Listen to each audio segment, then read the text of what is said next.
बरेचसे लोक कमेंट करत होती ना, की असाद मोटर्समध्ये जाऊन व्हिडिओ बनवा. तर फायनली आमच्याकडे आहेत Asad motors. Asad sir pricing बेस्टच द्या.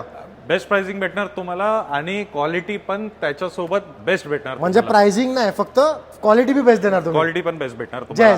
जॅज 2010 ची मॉडेल आहे, 2011 सॉरी 2011चं मॉडेल आहे, 1,70,000 मध्ये. होंडा सिटी एक नाही, तुम्हाला दोन ऑप्शन दाखवणार आहे मी. होंडा सिटी 2009 ची फक्त 1,40,000 मध्ये. अजून एक होंडा सिटी 2009 ची पेट्रोल प्लस सीएनजी फक्त 1,40,000 मध्ये. आता तुम्हाला Hyundai मध्ये कलेक्शन पाहिजे, सर्वात पहिले आता इऑन बघा. इऑन 2013 ची सिंगल ओनरशिप मधली फक्त 1,60,000 मध्ये. i20 2010 ची पेट्रोल सीएनजी 1,80,000 मध्ये. एक अजून i20 2010 ची सिंगल ओनरशिप मधली फक्त 1,60,000 मध्ये. आता जर तुम्हाला टोयोटा मध्ये तुमची रिक्वायरमेंट आहे तर फायनली सेडान मध्ये मोठी गाडी पण लहान प्राइस 2008 ची कोरोला अल्टिस 1,40,000 मध्ये. अकॉर्ड 2011 ची मोठी गाडी लहान प्राइस 1,85,000 मध्ये. स्कॉर्पिओ 2007 ची मोठी गाडी 7 सीटर तुम्हाला भेटणार फक्त 2,15,000 मध्ये. स्क्रीनवरती नंबर चालत असेल, फॉर मोर इन्फॉर्मेशन कॉल.